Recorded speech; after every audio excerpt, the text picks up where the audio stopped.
সকলকে জয় যিশু। এই পৃথিবীর মধ্যে খ্রিস্ট বিশ্বাসী যারা রয়েছে, অবশ্যই তাদের উপর এত অত্যাচার কেন হয় এই জগতে? যারা খ্রিস্ট সন্তান হতে চায় বা যারা যিশুর কাছে প্রার্থনা করে, তাদেরকে মানুষ সহ্য করতে পারে না। তাদের উপর অত্যাচার কেন করা হয়? তাদেরকে অপবাদ দেয়া হয়, তাদের ঘেন্না করা হয়, গালাগালি দেয়া হয় তাদেরকে। এই জগতের মধ্যে আর যে কোনো জায়গায় যাও, তাদের কোনো যায় আসে না, কিন্তু যিশুর কাছে গেলেই তাদের অপমান করা হয়, বলা হয় তারা ধর্ম পরিবর্তন করছে। কেন কেন এই সমস্ত কিছু এই জগতে ঘটে, তা আজ আমরা এই ভিডিওর মাধ্যমে জানতে চলেছি। এই ভিডিও আমরা জানব বাইবেলে এই বিষয়ে কি লেখা আছে, বাইবেল কি বলে এই সম্বন্ধে। ঈশ্বর এই সৌরজগতে সমস্ত কিছু সৃষ্টি করেছে। এই সমস্ত গ্রহ, সূর্য, চাঁদ, তারা, নক্ষত্র সমস্ত কিছু ঈশ্বর সৃষ্টি করেছে। এই সমস্ত কিছু সৃষ্টির সঙ্গে ঈশ্বর স্বর্গের দূতদেরও সৃষ্টি করে। এই স্বর্গদূতেরা মূলত অধিক থাকা সত্ত্বেও তাদের তিনটি ভাগে ভাগ করা হয়। এই প্রথম ভাগের লিডার করা হয়েছিল লুসিফারকে। সে মূলত ঈশ্বরের স্তুতির জন্য তাকে তৈরি করা হয়েছিল, সে ঈশ্বরের স্তুতি করত। দ্বিতীয় ভাগের লিডার করা হয় মিখাইলকে, যাকে তৈরি করা হয়েছিল লড়াই করার জন্য। সে মূলত লড়াই করত। তৃতীয় স্বর্গদূত তৈরি করা হয় গাব্রিয়েলকে। সেই গাব্রিয়েল ঈশ্বরের বার্তাবাহক হিসেবে কাজ করত। সেই ঈশ্বরের বার্তা পৌঁছে দেওয়ার জন্য তাকে তৈরি করা হয়েছিল। লুসিফার ছিলেন সবচেয়ে সুন্দর এবং শক্তিশালী স্বর্গদূতদের মধ্যে একজন। তিনি ঈশ্বরের সবচেয়ে প্রিয় একজন ছিলেন, কিন্তু তার মধ্যে অহংকার জন্ম নেয় এবং সে নিজেকে ঈশ্বরের সমান ভাবতে শুরু করে। এক পর্যায়ে সে ঈশ্বরের বিরুদ্ধে বিদ্রোহ করে এবং তার সাথে আরও কিছু স্বর্গদূত যোগ দেয়। এই বিদ্রোহের কারণে ঈশ্বর তাকে স্বর্গ থেকে বিতাড়িত করেন। লুসিফার পরে শয়তান নামে পরিচিত হয় এবং মানবজাতিকে পাপের পথে চালিত করার চেষ্টা করে। তাই মানুষ যখন পাপ করে, তাদের সে অনুভূতি হয় না যে তারা ভুল করছে, তাই তারা সেই পাপ কর্ম করেই সেটাকেই তারা উপভোগ করতে থাকে এবং তাদের মনটাকে শয়তান অন্ধ করে রেখেছে। যেমন এই বাইবেলের বাক্যে লেখা আছে যে কিভাবে শয়তান এই জগতের মানুষদেরকে অন্ধ করেছে। 2 করিন্থীয় 4:4 লেখা আছে, এই যুগের দেবতা অবিশ্বাসীদের মন অন্ধ করেছে, যেন তারা খ্রিস্টের মহিমার যে সুসমাচার তার আলো দেখতে না পায়। সেই খ্রিস্টই হলেন ঈশ্বরের প্রতিমূর্তি স্বরূপ। এই যুগের দেবতা, তার মানে শয়তানের কথা বলা হচ্ছে, সেই জগতের মানুষের মনটাকে অন্ধ করেছে। তারা তো চোখে দেখছে ঈশ্বরের অলৌকিক কাজ, কিন্তু মনে তারা বুঝতে পারছে না কেন শয়তান তাদের মনটাকে অন্ধ করেছে। যেমন যিশায়া ভবিষ্যৎবক্তা বলেছিলেন 6:9, তিনি বললেন, তুমি যাও ও গিয়ে এই লোকেদের বলো, তোমরা সব সময় শুনতে থাকো কিন্তু কখনো বোঝো না, সব সময় দেখতে থাকো কিন্তু কখনো উপলব্ধি করো না। 10 বলা হচ্ছে, তুমি এই জাতির লোকেদের হৃদয় অসাড় করে দাও, তাদের কানগুলি উবড়ে ফেলো ও চোখগুলি বন্ধ করে দাও, নয়তোবা তারা তাদের চোখে দেখতে পাবে, তারা কানে শুনতে পাবে, তারা তাদের হৃদয়ে বুঝতে পারবে এবং আরোগ্য লাভের জন্য আমার কাছে ফিরে আসবে। আর তাই হয়েছিল। প্রভু যিশুর পেছনে অধিকাংশ লোক, হাজার হাজার ভিড় ছিল। প্রভু যিশু কতই না অলৌকিক কাজ করেছিল।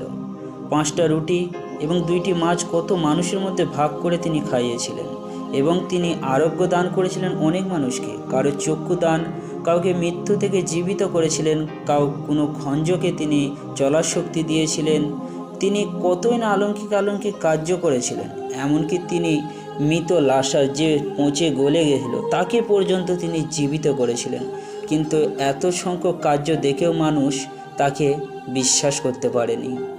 শুধু তার সেই 12 জন শিষ্যই তাকে জানতে পেরেছিল। তার মধ্যেও একজন ইস্করিয়তের জিহুদিয়া শয়তান তার মধ্যে দিয়ে কাজ করে যিশুকে থামাতে চেয়েছিল, কিন্তু তাও পারেনি। তাই মানুষ যত পাপ করুক তাতে শয়তানের কোনো কিচ্ছু এসে যায় না। শয়তান চায় যে মানুষ পাপ করুক, মানুষ পাপ করে তারা নরকে যাক, কেননা নরকে একমাত্র রাজা হচ্ছে সেই দিয়াবল শয়তান, যে নরকে পৌঁছছে। সে তো চায় সব মানুষ সেই নরকে পৌঁছুক, তার কাজই এটা। সে চায় প্রত্যেক মানুষকে নরকে নিয়ে যেতে। তাই তো আজ অনেক বিশ্বাসীকেও সে সরিয়ে দিয়েছে বিশ্বাস থেকে। অনেক বিশ্বাসী অত্যাচার সহ্য করতে পারেনি। প্রভু যিশু যেমন মথিলিখিত সুসমাচার 13 অধ্যায়ে বীজ ছড়াবার দৃষ্টান্ত দিয়েছিলেন, সেই রকম আজ অনেক মানুষ সরে গেছে। সেই রকম কিছু বীজ ভালো জমিতে, কিছু বীজ কাঁটা ঝোপে, আর কিছু বীজ পাথরের জমিতের মতো দৃষ্টান্ত তিনি দিয়েছিলেন। তিনি এই বিষয়েই বলেছিলেন। কিছু মানুষ দেখো আজ তারা বিশ্বাস থেকে সরে গেছে, দুঃখ তারা সহ্য করতে পারেনি, কোনো না কোনো কারণে তারা দূর হয়ে গেছে। শয়তান এইটাই তো চায় যে মানুষ বিশ্বাস থেকে সরে যাক। মানুষ যখন যিশুর কাছে আসে তখনই শয়তানের জ্বলন, শয়তান সহ্য করতে পারে না। তাই তো জগতের মানুষগুলোকে দিয়ে সেই বিশ্বাসীদের ওপরে অত্যাচার চালাচ্ছে, তাদেরকে কষ্ট দিচ্ছে, কাদেরকে হত্যা করছে, কাদের ওপর গালাগাল মন্দ করছে, কাদের ওপর দোষারোপ করছে, মিথ্যা অভিযোগ করছে, আরও কত না কতভাবে শয়তান বিশ্বাসীদের ওপর অত্যাচার চালাচ্ছে। তাই তো তুমি যখন বিশ্বাসী হয়েও পাপে জীবনযাপন করবে তখন শয়তানের কোনো যায় আসে না। তুমি যখন তোমার জীবনে ঈশ্বরকেই প্রথম করবে, ঈশ্বর যা বলছে আমি তাই করব, যিশু আমাকে এইটা করতে বলেনি আমি তা করব না, আমায় যিশু ওখানে যেতে বলেনি আমি যাব না, যখন তুমি এই বিষয়টা তোমার জীবনে নিয়ে আসবে, শয়তানের তখনই শয়তান তখন তোমার জীবনে নানান কষ্টের সৃষ্টি করবে, নানান উপদ্রবের দরুন তোমায় ঈশ্বরের পথ থেকে দূরে করার চেষ্টা করবে। ও চাইবে যেন তুমি ঈশ্বরের পথ ছেড়ে দাও, ও চাইবে যেন তুমি অহংকার করো, ও চাইবে তোমরা যেন বিশ্বাস থেকে সরে গিয়ে খারাপ কাজে লিপ্ত হও। তাই শয়তানের উদ্দেশ্য তাদের ওপর দৃষ্টি আছে যারা ঈশ্বর ব্যতিরেকে আর কোনো দিকে যেতে চায় না। ঈশ্বর যা বলছে তাই সেই বিশ্বাসী যখন করতে চাইবে, ঈশ্বর যা করতে বলেছে তাই যখন সেই বিশ্বাসী করতে চাইবে, শয়তানের তখনই তার ওপর বাধা দেবে।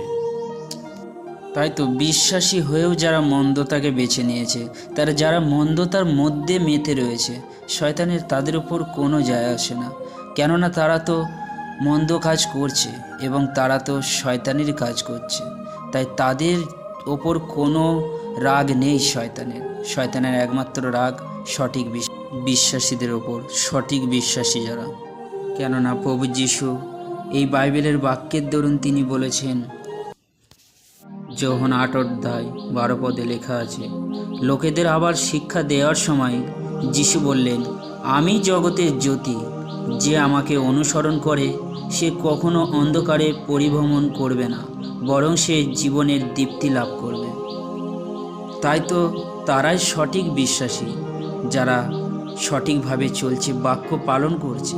আর যারা বিশ্বাসে জীবনে এসেও মন্দ কাজের মধ্যে লিপ্ত রয়েছে, তারা আসল বিশ্বাসী না, তাদের জন্য শয়তানের কোনো যায় আসে না। কিন্তু সঠিকভাবে যারা চলছে তারাই শয়তানের প্রথম টার্গেট, কেননা শয়তান চায় সেই সমস্ত বিশ্বাসীরা ধ্বংস হোক এবং তারা ঈশ্বর থেকে দূরে হোক। যেমন এই বাক্যে লেখা মথিলিখিত সুসমাচার 5 অধ্যায় 14 পদে তিনি বলছেন, তোমরাই জগতের জ্যোতি, পাহাড়ের ওপরে অবস্থিত নগর কখনো গুপ্ত থাকতে পারে না। তাই তো দেখো না, আজ বিশ্বাসীরাই এই জগতের মধ্যে আলো স্বরূপ, কেননা এই মন্দ জগতে মন্দ কর্মের মধ্যেও বিশ্বাসীরা নিজেদেরকে এই মন্দ কর্ম থেকে দূরে রেখেছে। তারা ঈশ্বরের ইচ্ছা পালন করছে, তাই তো তাদেরকে এই জগতে জ্যোতি বলা হচ্ছে, কেননা তারা মন্দতার মধ্যে মেতে থাকছে না। 15 পদে লেখা আছে, আবার লোকে কোনো প্রদীপ জেলে তা গামলা দিয়ে ঢেকে রাখে না, বরং তা বাতিদানের ওপরেই রাখে, তখন তা গৃহে উপস্থিত সকলকে আলো দান করে। হ্যাঁ প্রিয় বিশ্বাসী ভাই বোনেরা, তাই আমাদের সহকর্ম এবং আমাদের সৎ কাজ দেখেই মানুষ বুঝতে পারবে যে আমরা ঈশ্বরের সন্তান। তাই আমরাই যদি মন্দ কাজের মধ্যে লিপ্ত থাকি, তাহলে কি করে আমরা এই জগতের জ্যোতি হলাম? কেননা এই জগতের জ্যোতি যারা, তারা তো ঈশ্বরের সন্তান। তারা মন্দতাকে বেছে নেয় না, মন্দতার মধ্যে তারা লিপ্ত থাকে না, তারা সৎ কর্মে লিপ্ত থাকে, যা ঈশ্বর চান সেই মতো চলে। তাই তো প্রভু যীশু আমাদের বলছেন 16 পদে, একইভাবে তোমাদের দীপ্তি মনুষ্যদের সাক্ষাতে উদ্দীপ্ত হোক, যেন তারা তোমাদের সহকর্মগুলি দেখে তোমাদের স্বর্গস্থ পিতার প্রশংসা কীর্তন করে। হ্যাঁ প্রিয় বিশ্বাসী ভাই বোনেরা, আমরা যে বিশ্বাসী তার পরিচয় আমরা সহকর্ম করব এবং ঈশ্বর যা বলেছে সেই মতো আমরা চলব, পালন করব তার বাক্যকে। কেননা এই মন্দ জগতের মধ্যে আমরা যখন ঈশ্বরের ইচ্ছা পূর্ণ করব, সৎ কাজ করব, তখনই তো মানুষ বুঝতে পারবে যে আমরা ঈশ্বরের তরফ থেকে। আমরা যদি মন্দতার মধ্যে মেতে থাকি, তাহলে কি করে তারা বুঝবে যে আমরা ঈশ্বরের সন্তান? আর তাই আমরা যখন সৎকর্ম করব, তখন শয়তান চাইবে বাধা দিতে। তাই তো শয়তান এই জগতের মানুষের দ্বারাই আমাদের ওপর অত্যাচার করবে, কত কষ্ট দেবে। কেননা বাইবেলে তো এই বিষয়ে লেখা আছে যে এই সমস্ত কিছু ঘটবে, জগতের লোকেরা আমাদের উপর অত্যাচার করবে। যেমন এই বাক্যে লেখা আছে, আমি পাঠ করি। লেখা আছে মথি 24 অধ্যায় 9 পদে, তখন তোমাদের অত্যাচার করার ও মৃত্যুদণ্ড দেওয়ার জন্য সম্পূর্ণ করা হবে। আমার কারণে সমস্ত জাতির মনুষ্যরা তোমাদের ঘৃণা করবে। হ্যাঁ প্রিয় বিশ্বাসী ভাই বোনেরা, এই বিষয়ে তো লেখা আছে। তাই এই সমস্ত কিছু ঘটছে আজ পৃথিবীর মধ্যে। আজ অনেক মানুষ আমাদের ঘৃণা করছে, আজ মানুষ অত্যাচার করছে, হত্যা পর্যন্ত বিশ্বাসীদেরকে করছে। কেননা শয়তান তাদের মনকে কবজা করে রেখেছে। তারা বুঝতেই পারছে না যে তারা কত বড় অপরাধ করছে। তারা জানেই না যে একদিন যিশুর সামনে প্রত্যেককে নত হতে হবে। এই বিষয় তো লেখা আছে বাইবেলে। ফিলিপিও 2 অধ্যায় 9 থেকে 11 পদে লেখা আছে, সেই কারণে ঈশ্বর তাকে সর্বোচ্চ স্থানে উন্নত করলেন এবং সব নাম থেকে শ্রেষ্ঠ সেই নাম দান করলেন, যেন যিশুর নামে স্বর্গমর্ত পাতার নিবাসী সকলে নতজানু হয় এবং পিতা ঈশ্বরের মহিমার জন্য প্রত্যেকটি জিহ্বা স্বীকার করে যে যিশু খ্রিস্টই প্রভু। হ্যাঁ, একদিন যারা স্বর্গে আছে, যারা পাতালে আছে, যারা পৃথিবীতে আছে, সকলে মুখে স্বীকার করবে যে যিশুই প্রভু। তাই তো জগতের মানুষ তোমাদের যখন ঠাট্টা করে, তোমাদের বিদ্রোহ করে, তোমাদের নিয়ে গালাগাল মন্দ করে, তখন তোমরা ভয় খেও না। তোমাদের যখন অত্যাচার করে, তোমরা ভেঙে পড়ো না। বাইবেলের বিষয়ে লেখা আছে মথি 5 অধ্যায় 11 পদে, ধন্য তোমরা যখন লোকে আমার জন্য তোমাদের অপমান করে, নির্যাতন করে ও মিথ্যা অভিযোগে তোমাদের বিরুদ্ধে সর্বপ্রকার মন্দ কথা বলে। তাই তো প্রিয় বিশ্বাসী ভাই বোনেরা, এই সমস্ত লেখা আছে বাইবেলে, তা তো ঘটবেই। তাই আমরা আনন্দ করি, কেননা আমাদের ঈশ্বরের বাক্য যা লেখা আছে তা পূর্ণ হচ্ছে, তাই আমরা দেখছি। তাহলে আমাদের ঈশ্বর সত্যিকারেরই ঈশ্বর, তা জগতের মানুষ নাই বা জানতে পারলো, কিন্তু আমরা তো জানতে পারছি।